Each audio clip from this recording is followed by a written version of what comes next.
falando sobre o Evangelho do Reino. O Evangelho do Reino. E eu quero começar com o texto de Mateus. Mateus, capítulo 24, verso 14.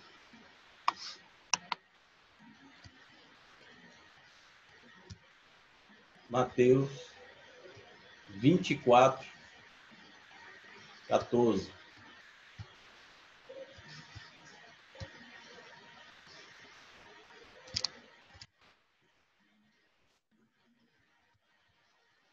Diz assim: e este evangelho do reino será pregado em todo o mundo, em testemunho a todas as nações, e então virá o fim. Este evangelho do reino. Infelizmente, irmãos, vem crescendo no meio evangélico uma deformação do evangelho descrito nas escrituras. Temos ouvido algumas frases que certamente ferem ou machucam o Senhor. Frases do tipo: quem quer ser perdoado? Quem quer paz, alegria, céu, salvação? Ou então assim: aceite a Jesus como Salvador da sua vida. Ou pare de sofrer. Quem não já ouviu essas frases apelativas? Quem é que não quer alegria? E aí depois vem o seguinte: então aceite a Jesus. Ou você quer que seus pecados sejam perdoados? Então abra o seu coração para Jesus. Isso é uma meia-verdade. E uma meia-verdade é uma mentira por completo. Jesus, nesse contexto, ele passa a ser um meio para as realizações pessoais. Então, você quer um carro? Então, busque a Jesus, peça a Jesus. Você está sofrendo? Então, você quer aliviar sua dor? Busque a Jesus. Você está precisando de saúde? Jesus. Muito dinheiro no bolso, saúde para dar e vender. E aí Jesus passa a ser a ponte, o meio da pessoa conseguir a sua realização, o seu sonho. E esse evangelho que temos ouvido por aí, ele distorce as escrituras. Quem nunca ouviu de vocês aquele texto de Apocalipse que diz assim: eis que estou à porta e bato. Se alguém ouvir a minha voz e abrir a porta, entrarei em sua casa, cearei com ele e ele comigo. O que esse texto quer dizer e como é que ele é aplicado nesse evangelho fácil? É como se Jesus tivesse, segundo essa interpretação desse evangelho enfraquecido ou adocicado, é como se Jesus estivesse do lado de fora do coração da pessoa, sentindo frio, um coitadinho, e aí vai batendo: por favor, abra a porta para eu entrar. E o texto não quer dizer nada a ver com isso. O texto, na verdade, ele é aplicado para a igreja.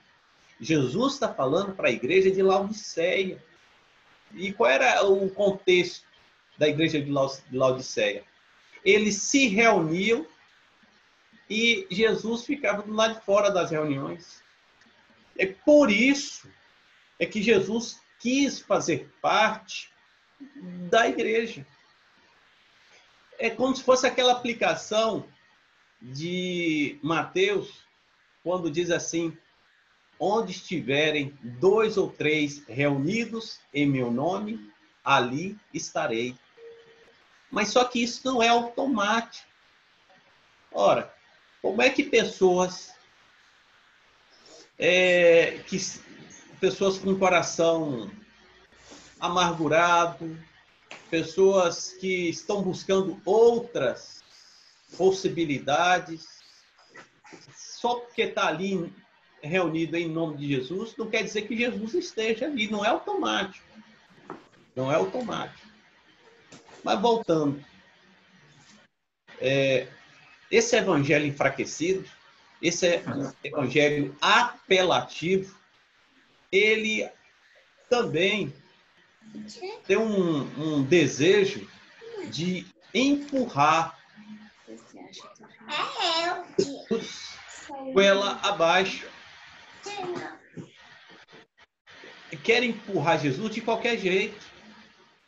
Eu vou fazer, contar um exemplo, uma historinha que aconteceu aqui com a minha casa.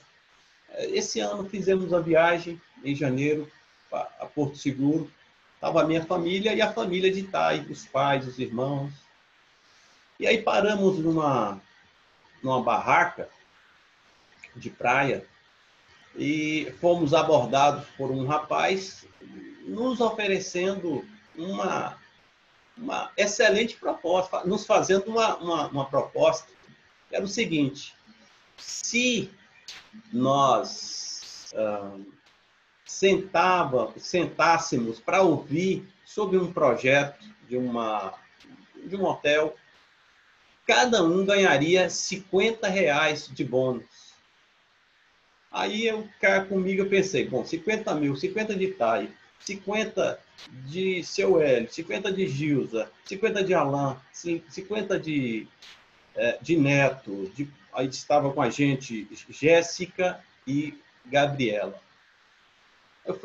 Eu falei por mim, falei, olha, eu acho que é interessante. Aí o outro também, vamos fazer. E aí fomos.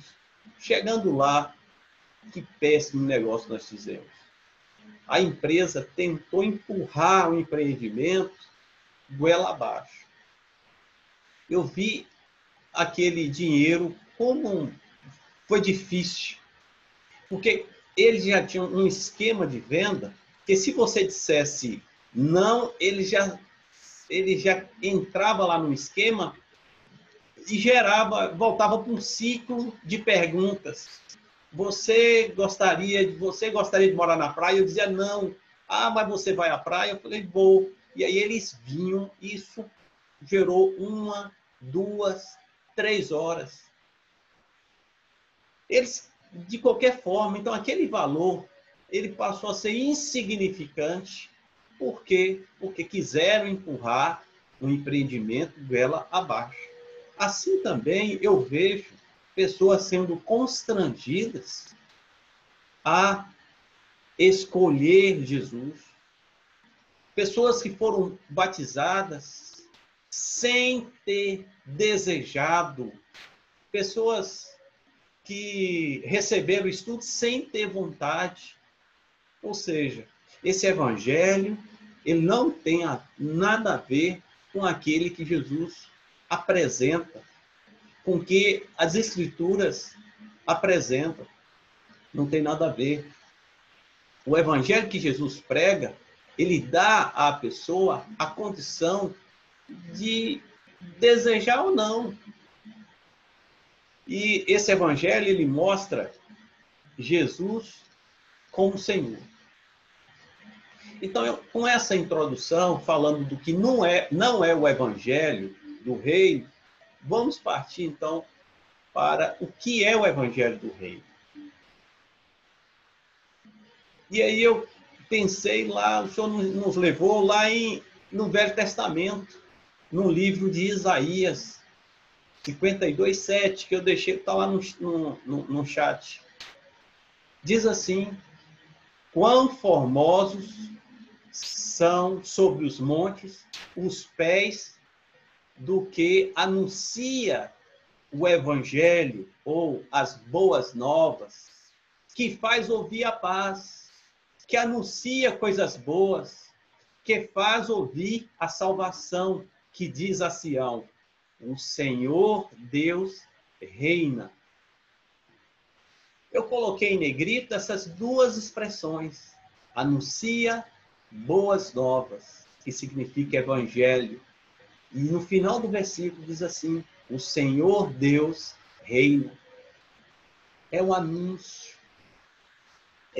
Isaías é um profeta que os historiadores, os estudiosos, chamam de profeta messiânico, que ele aponta Jesus, a vinda de Jesus.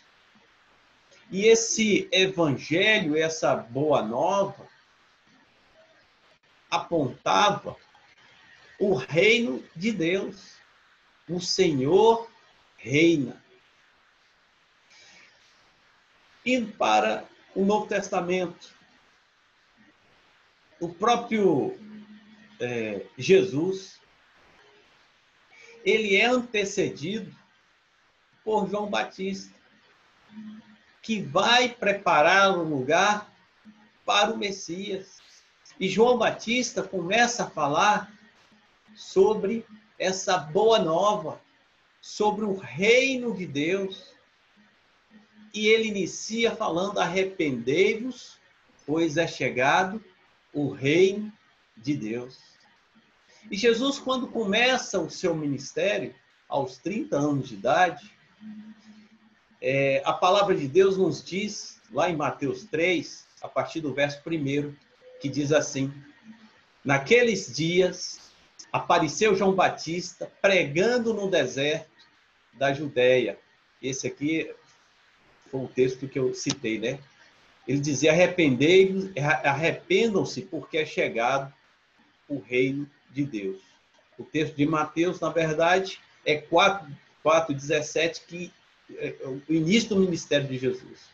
Arrependam-se, pois está próximo, está chegando, chegou o reino dos céus, dependendo aí da versão. Então, essa boa nova, qual era a boa nova? De que o reino de Deus estava chegando.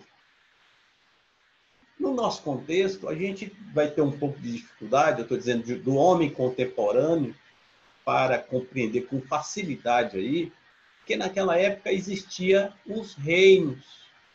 É por isso que em algumas versões, ou dependendo do evangelho, aparece assim: o reino dos céus, o reino de Deus. Por quê? Porque havia, naquele período, muitos reinos, muitos soberanos, muitos reis. Então, uma maneira de diferenciar que os escritores do evangelho, ou dos evangelhos, utilizaram, foi acrescentar reino dos céus, o reino de Deus. E interessante é que, se a gente buscar nas Escrituras, essa fala de Jesus sobre arrependimento, sobre a vinda do reino, ele não teve muita aceitação, não. Ele teve adesista, mas uma aceitação ele não teve. Por quê? Porque os judeus estavam esperando um reino literal, um reino que houvesse território, que houvesse um rei em um trono, e de repente alguém surge se apresentando como o rei e dizendo sobre esse reino, um reino que dava uma conotação mais subjetiva. E era justamente isso que Deus já apontava no Velho Testamento: um reino na vida, no coração das pessoas. Esse é o reino. O trono estaria no coração das pessoas. E o reino de Deus chegaria nessas vidas. Por isso que houve uma recusa, sobretudo com os religiosos. Os religiosos o tempo todo quiseram matar Jesus. Por quê? Porque os religiosos, naquela época, anunciavam um reino terreno, um reino territorial, geográfico. E Jesus não fala disso. Jesus fala de um reino que tomaria toda a humanidade. Aliás, todos aqueles que quiserem.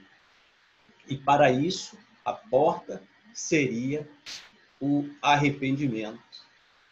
E aí vem a condição de Jesus nesse reino. E aí, trazendo para a nossa realidade, nós, contemporâneos. Jesus vai dizer sobre o seu senhorio. Aqueles que seguiram a Jesus entenderam o significado da palavra Senhor. Em Atos 2:36, Pedro, ele vai dizer o seguinte: portanto, que todo Israel fique sabendo que a esse Jesus que vós crucificastes, Deus o fez Senhor e Cristo. Cristo, e aí eu estou falando para os menores, para as crianças, não é o sobrenome de Jesus.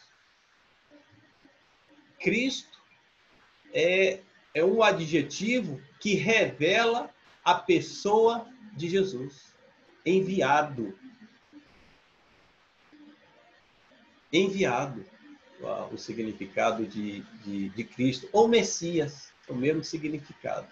Mas eu quero me atentar aqui à palavra Senhor. É a essência do Evangelho do Reino, o senhorio de Cristo. A palavra Senhor significa, no original, Kyrios. E o que é Kyrios? Bom, se você for pesquisar, você vai ver assim lá, governo, dono, proprietário. Era também, e no nosso contexto, é utilizado como um pronome de tratamento, né?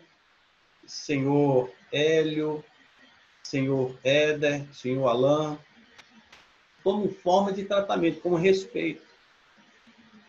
Mas a palavra Senhor vai além de tudo isso.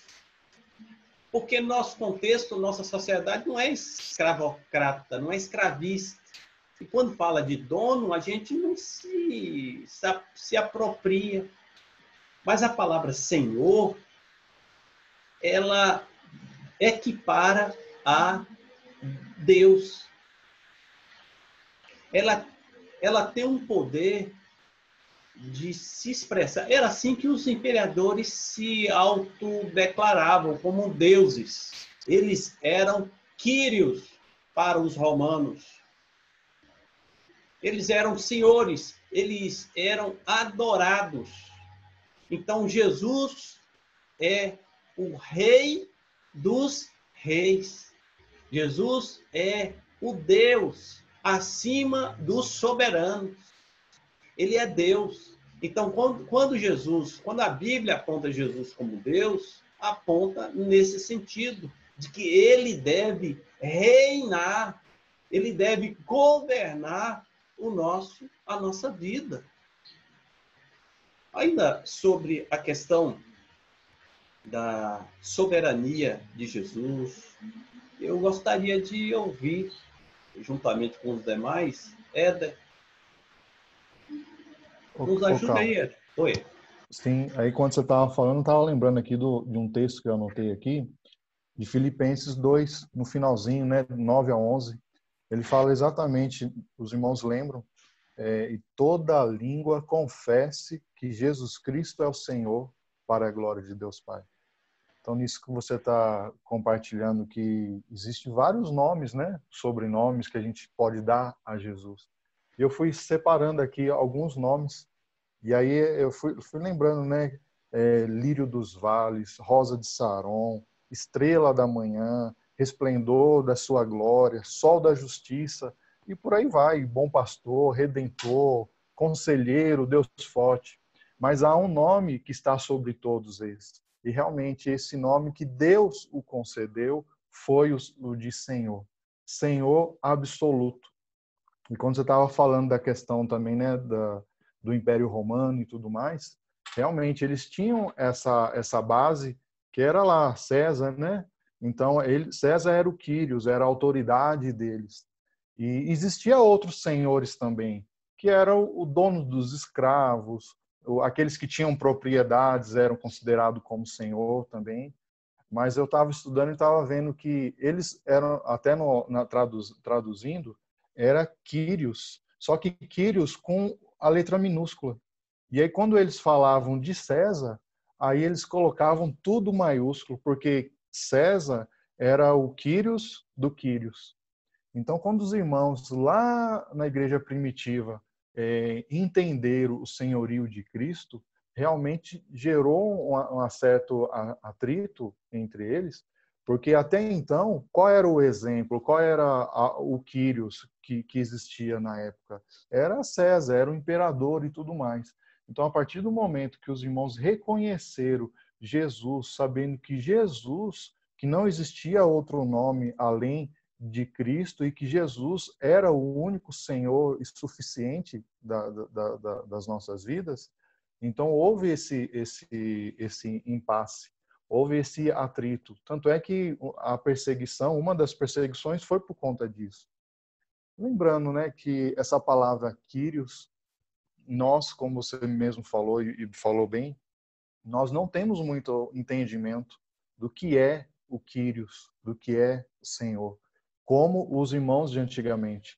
Porque o Kyrios, ele é o chefe, é o dono, a autoridade máxima. Né? A palavra quer dizer que eu me volto a ele como autoridade máxima na minha vida.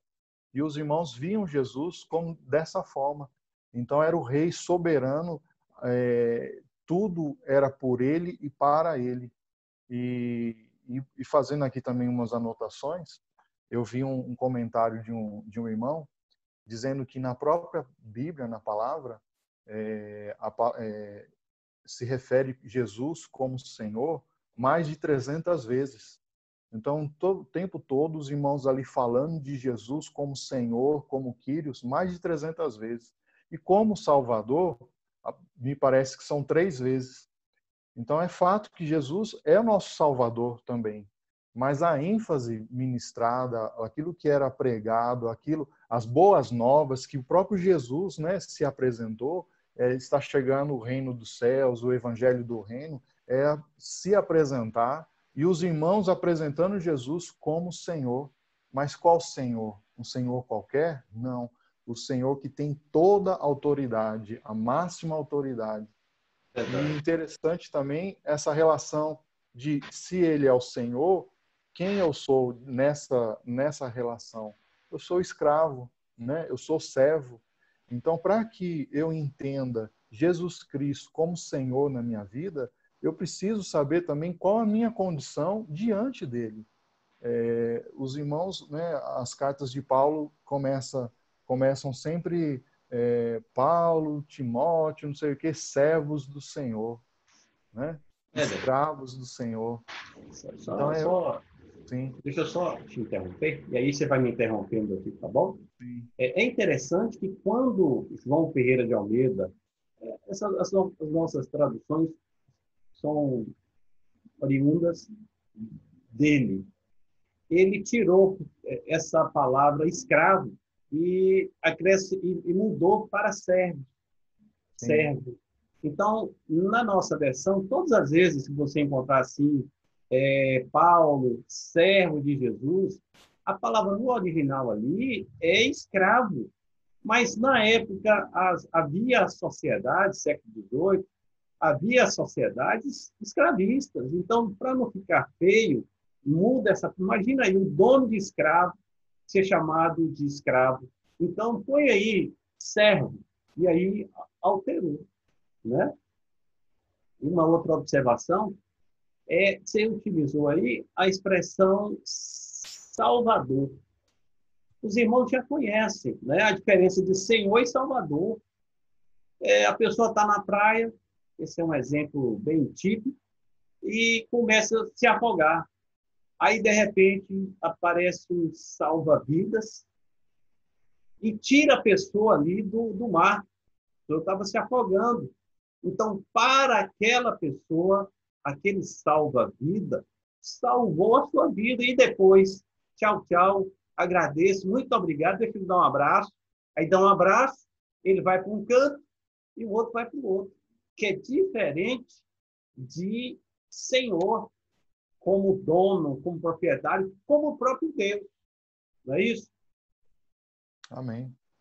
Então eles tinham a consciência plena que eles eram servos, escravos, mas traduzindo aí para hoje servos, e que eles não tinham nada, tudo era do Senhor.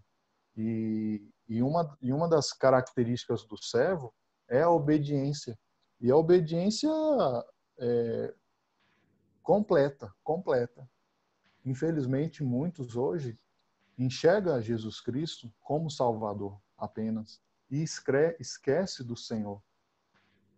Tentam levar uma vida, infelizmente, religiosa, porque aquela pessoa que não tem Jesus Cristo como Senhor, Senhor absoluto na sua vida, eu entendo que está levando uma vida religiosa. E aí eu lembrei da história do jovem rico. E para os irmãos que estão anotando, quiserem anotar, está lá em Marcos 10, 17 e 22. Os irmãos lembram da história? O jovem chegou para Jesus e falou que eu faço isso, eu respeito os meus pais, eu sigo as escrituras, a palavra e isso. O que falta? O que mais falta? E aí, né, resumindo tudo, aí Jesus pega e fala, então, vende tudo que você tem e dá aos pobres. E qual foi a atitude dele? Ele viu que aquilo ali estava muito sério, aquilo ali era além da expectativa que ele tinha no Senhor, em Jesus. Ele não sabia que Jesus falaria uma coisa dessa, porque ele era bonzinho, ele fazia tudo aquilo que precisava ser feito. Então, aos olhos de todos ali, né, Cal, ele era uma pessoa assim, puxa, esse é o cara, faz de tudo. Mas aí o que aconteceu? Ele não tinha Jesus como o Senhor absoluto na vida dele. Sim, você quer falar? Não, é isso. Olha o verso 22, né? Você está falando Marcos 10, Marcos, a partir do isso, 17. Aí no isso. verso 22, depois que Jesus fala sobre o vendeiro, fala assim, a Bíblia fala, ele, porém, contrariado com esta palavra, Sim. retirou-se triste, porque era dono. Ele Uhum. era dono, ele era senhor. E aí Jesus está dizendo o seguinte para ele, ó, você vai deixar de ser senhor, você vai me seguir, e eu serei seu senhor, eu serei o seu dono. Ele não quis. Aqui é Ele- a chave para entender, mas Amém. prossiga. Amém. Ele queria, de repente, o Salvador, ele queria participar, né, dos benefícios ali, mas não queria abrir mão. E o próprio Jesus, quando ele se apresentava às pessoas, ele falava lá em Lucas 23. Eu coloquei aqui, ó, Lucas 9, 23.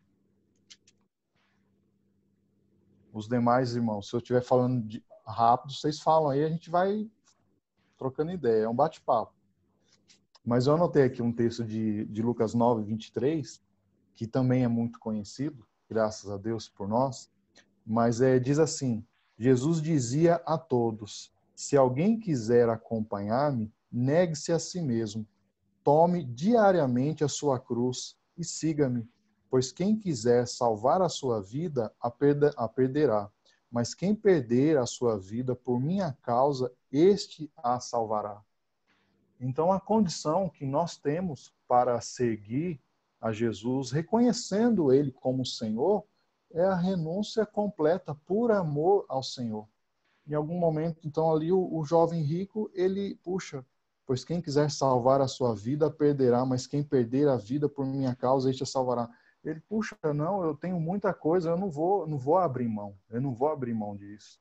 Porque ele tinha um coração naquilo que para ele era importante, ele tinha um coração nas coisas naturais, deixando de ser até obediente e reconhecer Jesus Cristo como Senhor na vida dele. Eu lembrei de uma ocasião, Cal, que eu estava num trabalho e lá naquele trabalho eu era responsável pela parte fiscal da empresa, contas a pagar. E aí, de repente, chegou para mim uma solicitação do dono pedindo que eu fizesse lá uma operação. Só que a operação era uma operação ilegal.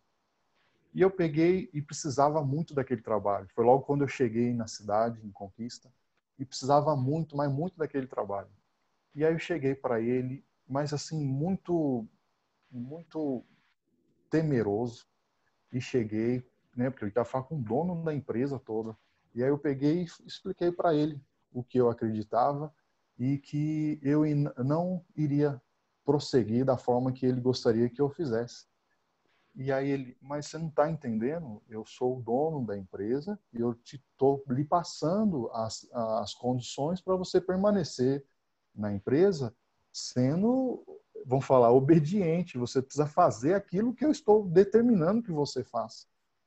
E eu deixei com muita graça, eu deixei ele bem, bem ciente que eu preferia a Deus do que a homens. E aí, adivinha o que aconteceu com o meu emprego?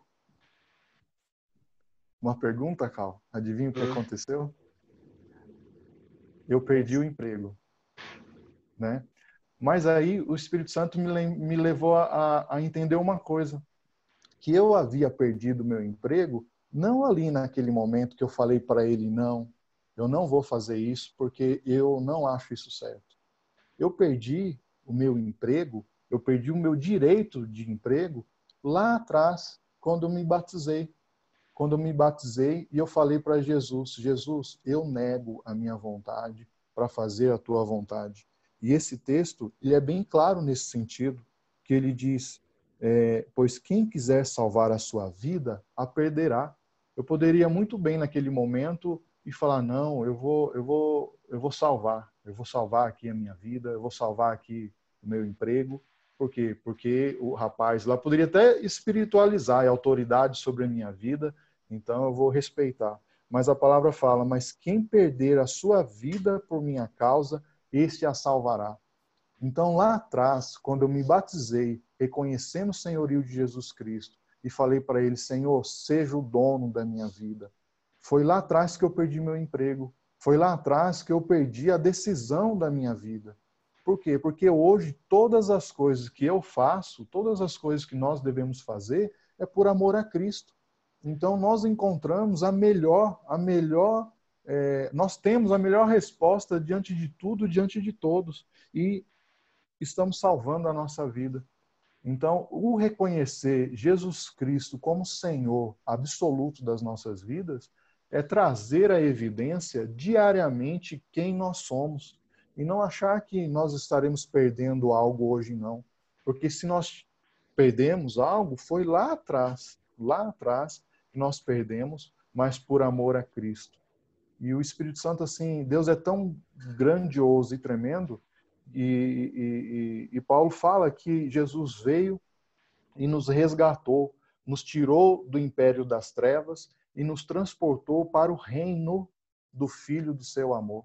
Então, hoje, como discípulos de Cristo que somos, tendo essa marca, esse carimbo, servos do Senhor, né, escravos de orelha furada, né, na palavra no Velho Testamento fala, mas assim, nós temos a marca de Cristo e estamos vivendo no reino do Filho do seu amor, que é o reino de Jesus.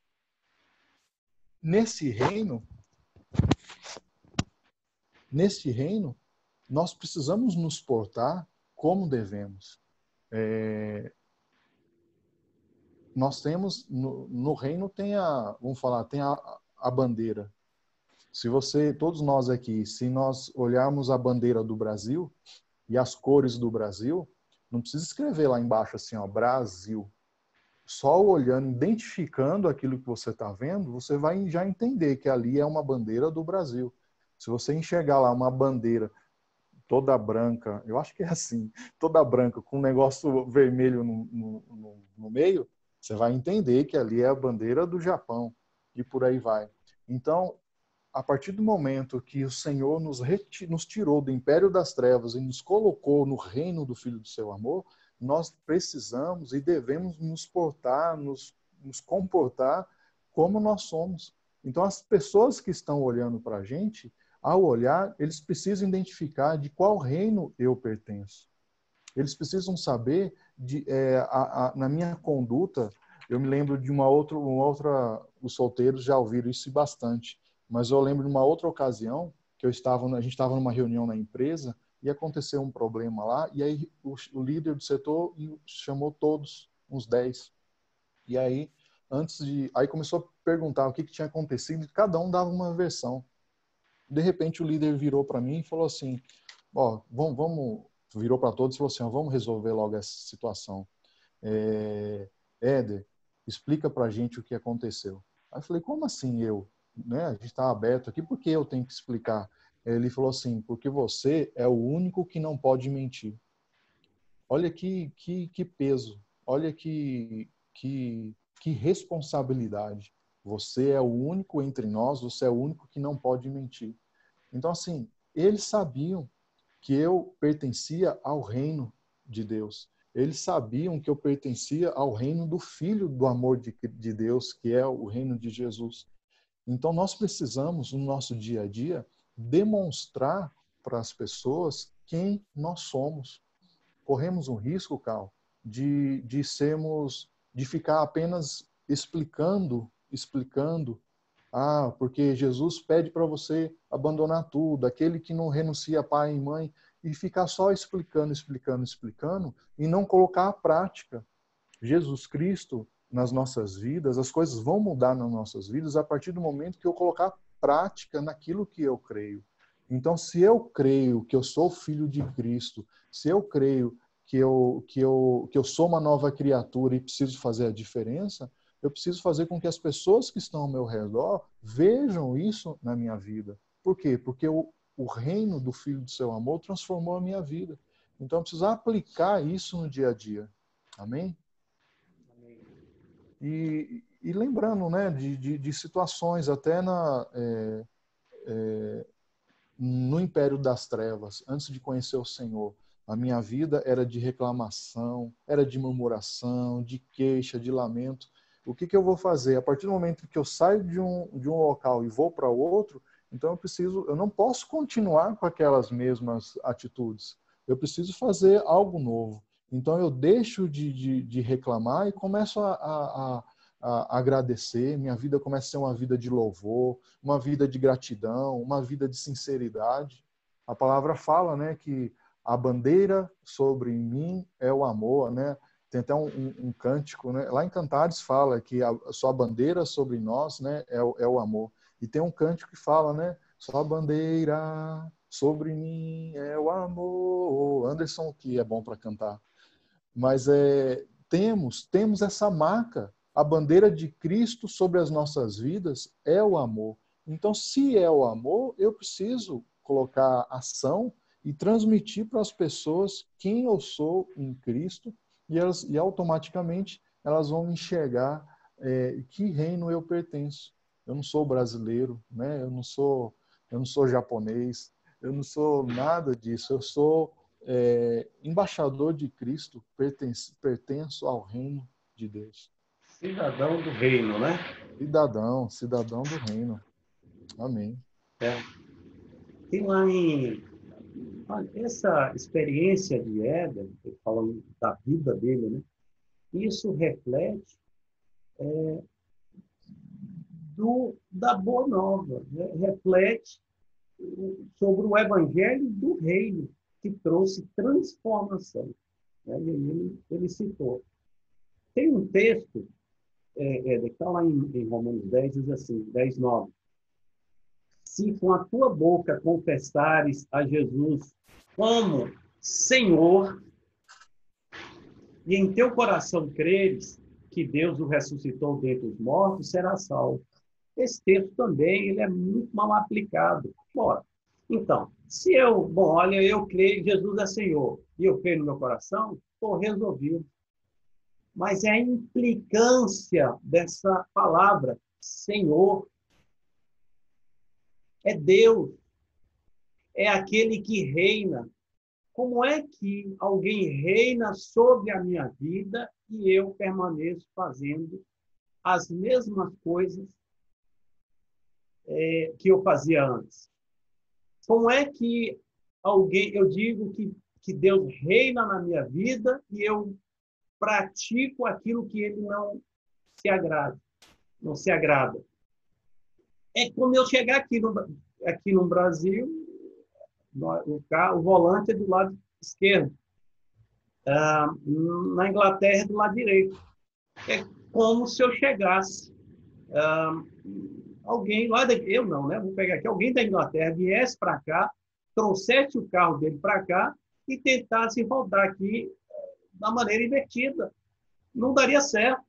Era choque. Por quê? Porque lá no reino da Inglaterra se dirige com o volante do lado direito, a pista é do lado direito. Aqui no Brasil, o volante é do lado esquerdo. Então, não dá para eu me autodeclarar cidadão do reino e viver como cidadão do mundo.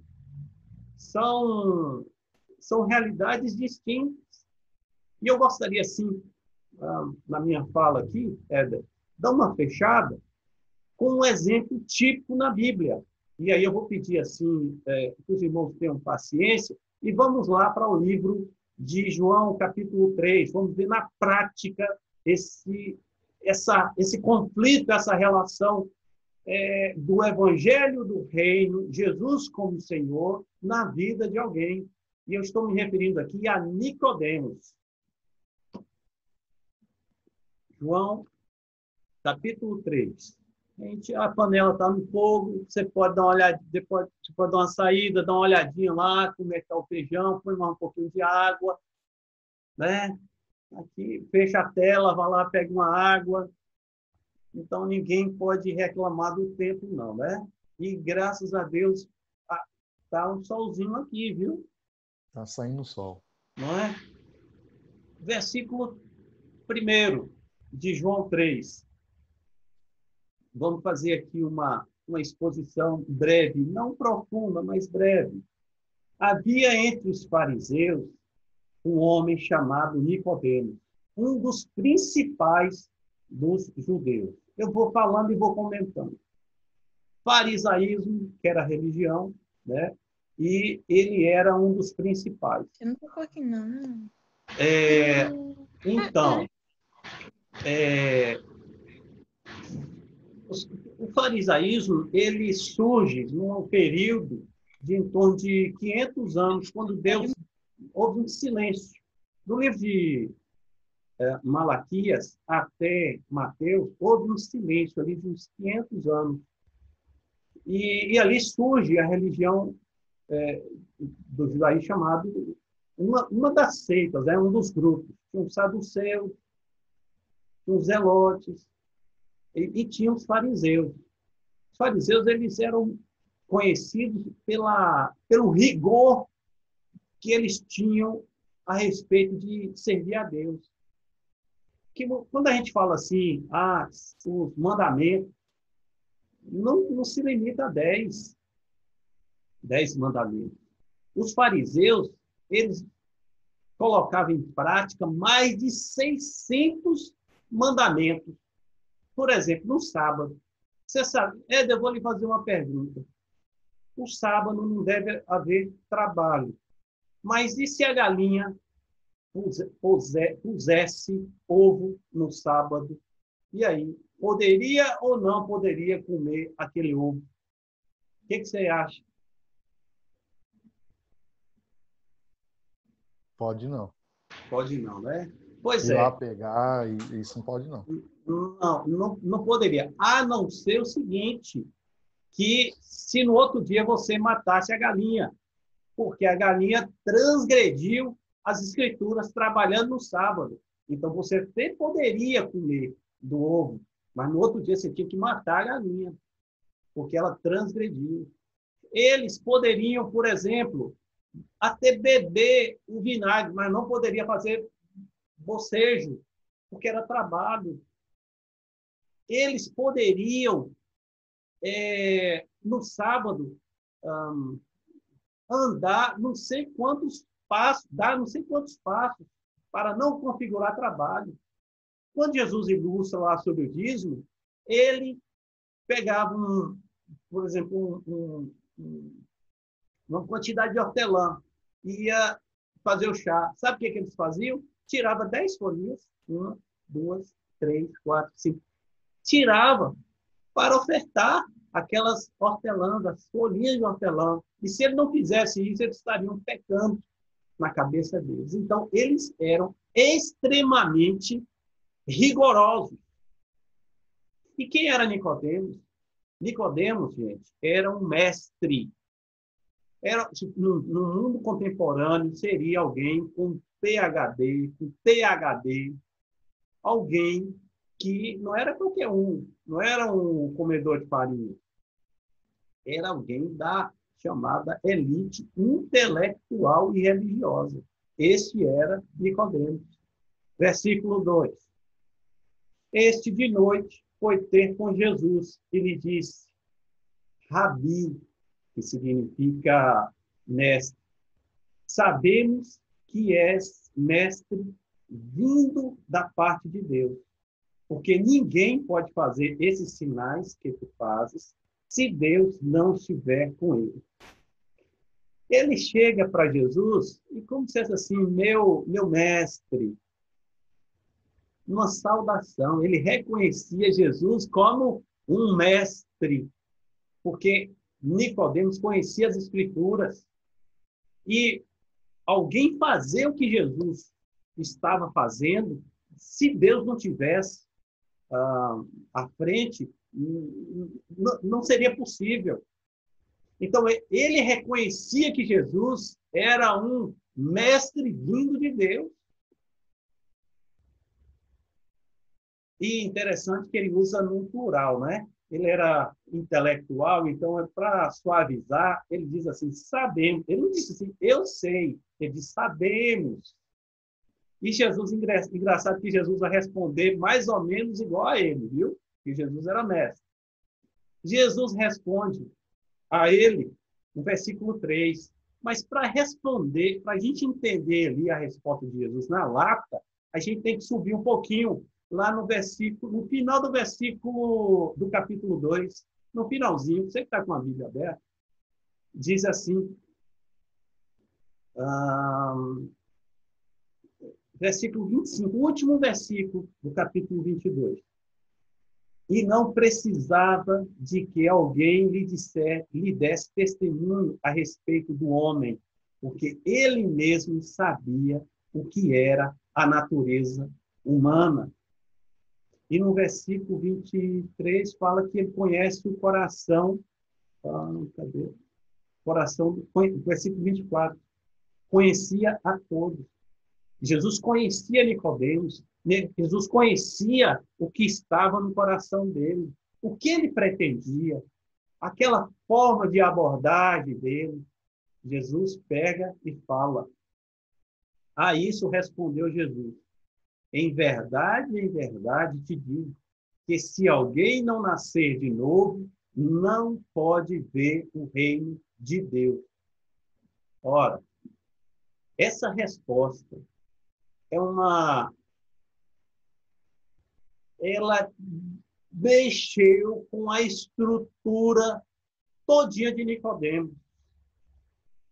Eu acho, a Bíblia não fala isso não, mas eu acho que quando Nicodemos escuta isso, veio à memória dele, desde do dia em que ele nasceu, a forma como ele foi criado, o ensinamento que ele teve ou tinha como verdade, a sua adolescência, a sua dedicação, como jovem, como ele se doou, e acreditando naquela verdade na vida dele, e até na idade em que ele se apresentava ali com Jesus. Versículo 4. Perguntou-lhe Nicodemos, como pode um homem nascer sendo velho? Pode, porventura, voltar ao ventre materno e nascer segunda vez? Essa resposta de Nicodemos, eu creio que ela é muito mal interpretada. Irmãos, Jesus estava ali diante de um homem que era um mestre. Ele não era qualquer mestre. Ele era um dos principais. Essa resposta que a gente não pode alegar que Nicodemos respondeu como uma criança de 9 anos, de 8 anos. Nicolas talvez respondesse dessa maneira. Talvez, quem mais que está aqui na minha frente? Então, Pedro, eu acho que já não responderia dessa forma, não. Mas Nicolas responderia. Aí você quer alegar que Nicodemos não entendeu o que Jesus disse? Ele entendeu, e tanto entendeu que abaixo a gente vai ele dar sinais sobre isso. Porque estava em jogo ali o que ele cria. Jesus está dizendo o seguinte: vai ter que começar do zero. A tua vida, Nicodemos, eu vou traduzir aqui, né? A tua vida, Nicodemos, que você teve com a religião, não vale nada. Para entrar no reino, você vai ter que nascer de novo. Imagina aí, a pessoa está no último dia, na última semana do curso lá que ele fez de medicina. Ele chega alguém e fala assim: você não tem vocação para ser médico. E ele fala: poxa, eu gastei 5 anos aqui para nada, minha vida toda foi para ser isso. E você quer dizer que eu não tenho vocação para ser médico? É isso que Jesus está falando para Nicodemos. Nicodemos, o que você estava fazendo, você estava construindo um castelo de areia. Não é na rocha, não tem sustentação, você precisa nascer de novo. Isto é o evangelho do reino. Vamos descer, né? Versículo 5. Respondeu Jesus: em verdade te digo, quem não nasce da água e do Espírito não pode entrar no reino de Deus.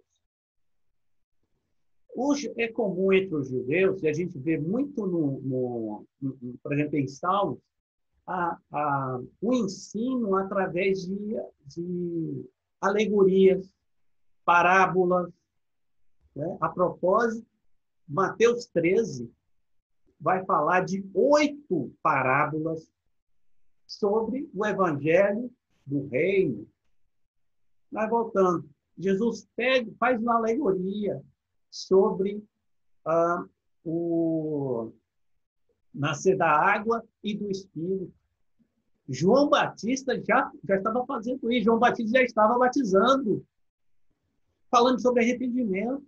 E João Batista ele testemunha ou testifica de que viria um que batizaria com o Espírito, com fogo, se referindo a Jesus.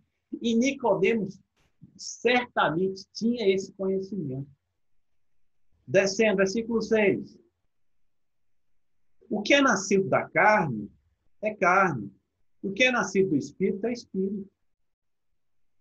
Nicodemos tinha nascido da carne, ele precisava nascer do Espírito. Versículo 7. Não te admires de eu te dizer, importa-vos nascer de novo. Isto gerou um mal-estar no coração de Nicodemos. Nicodemos ali, ele estava sendo confrontado com o evangelho do reino. Versículo 8. O vento sopra onde quer, ouves a sua voz, mas não sabes de onde vem, nem para onde vai. Assim é todo o que é nascido do Espírito. Então lhe perguntou Nicodemos: como pode suceder isso? Outras versões, eu acho que um de vocês aí deve falar assim: Jesus, eu não estou entendendo direito. Como pode acontecer tudo isso? Jesus vai falar. Versículo 10. Tu és mestre em Israel e não compreendes essas coisas? Tem um texto Está onde esse texto? Está em Ezequiel. Ezequiel, capítulo 36, versos 25 e 27, que fala de arrependimento, que fala que Deus transformaria o coração do homem de pedra em coração de carne. Jesus, ele na verdade, ele está jogando com Nicodemos, falando o seguinte: Nicodemos, você é um mestre. Você sabe o que está escrito, por exemplo, lá em Ezequiel, capítulo 36, versos 25 a 27. Você sabe. E você não entendeu? Versículo 11. Já estou concluindo. Em verdade te digo que nós, olha aí Jesus usando nós, né, como mantendo o nível do mestre, né, do intelectual Nicodemos. Nós dizemos o que sabemos e testificamos o que temos visto. Contudo, não aceitais o nosso testemunho. Olha, isso aí gerou como eu disse, um abalo na vida de Nicodemos. Versículo 12. Se tratando de coisas terrenas, não me credes, como crereis se vos falar das celestiais? Aí Jesus já abre o verbo para Nicodemos e fala quem ele era, né? Que alguém só poderia resolver a vida humana quem descesse do céu. Não quem subisse ao céu, mas quem descesse. E quem desceu foi Deus, na pessoa de um homem chamado Jesus Cristo. E ele viria como Senhor, como Quírios, como Deus, como aquele que reina. Lá no finalzinho da vida do livro de João, fala que Nicodemos, possivelmente, e assim nós cremos, a tradição crê, que ele tomou a decisão por Cristo. Ele abandonou a vida, aquilo que ele tinha de convicção, que era o judaísmo, especificamente o farisaísmo, e abraçou a fé. Quando Jesus morre, ele foi um dos, juntamente com José de Arimateia, que rogou para cuidar do corpo de Jesus, né? Enfim, então a gente vê nessa experiência ali de Jesus e Nicodemos, é a aplicação do evangelho do reino, Jesus como Senhor na vida da pessoa. A transformação, Jesus, ele reina. Eu não posso chamar Jesus de Senhor se ele não estiver reinando no meu coração. E como é que eu sei que Jesus está reinando no meu coração? Quando eu passo a fazer a vontade dele. Isso é uma expressão de que ele reina na minha vida. E onde é que eu tomo a cruz, esse texto que você leu, Éder, de Lucas 14? Quem não tomar a cruz, o que é tomar a cruz? É quando a minha vontade é confrontada com a vontade de Deus. E cruz é sinal de morte. Então, a minha vontade, ela é largada, deixada de lado, e eu abraço a vontade de Deus. Amém? É isso mesmo, Hélio? Amém. E como o texto fala, né? Carregar a cruz diariamente.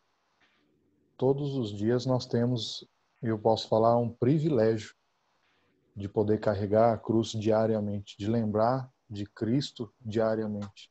E obedecer. Obedecer sem argumentar. Jesus, ele pede o nosso... Precisamos ser íntegros, né? Nos entregarmos por inteiro. Jesus chegava para os discípulos e falava, né? Mateus, segue-me, que eu vou lhe fazer... Pedro, né? Vou lhe fazer pescadores de alma. Então é como se Jesus chegasse para mim e falasse: ó, Éder, abandona tudo que você tem aí, que eu vou fazer você de corretor de almas. Então Deus tem algo assim específico para a gente. E a nossa resposta tem que ser imediata. Nós não podemos mais Senhor, mais isso, mais aquilo. Precisamos de forma imediata dar a resposta para Ele. Essa resposta de imediata vai demonstrar que eu o reconheci como Senhor e Mestre, Kyrios, Senhor absoluto da minha vida. Obedecer é melhor do que sacrificar. Ou seja, a fé verdadeira resulta em obediência. Obediência, sempre. Amém? Se você quiser fazer mais alguma consideração, se não, ore por esse tempo, ore por nossas vidas, que é com temor que a gente fala sobre isso. É com temor. Por quê? Porque, como nós iniciamos, há um evangelho adocicado por aí que está levando as pessoas a chamarem Jesus de Senhor, mas que não tem uma vida de obediência. E para esses, e não são poucos, Jesus diz lá em Mateus 7 que muitos naquele dia, me dirão, Senhor, Senhor, Kyrios, Senhor que reina sobre a minha vida, Senhor que reina sobre a minha vida. E Jesus diz, apartai-vos de mim, vós que praticais a iniquidade. Isso. Amém? Amém.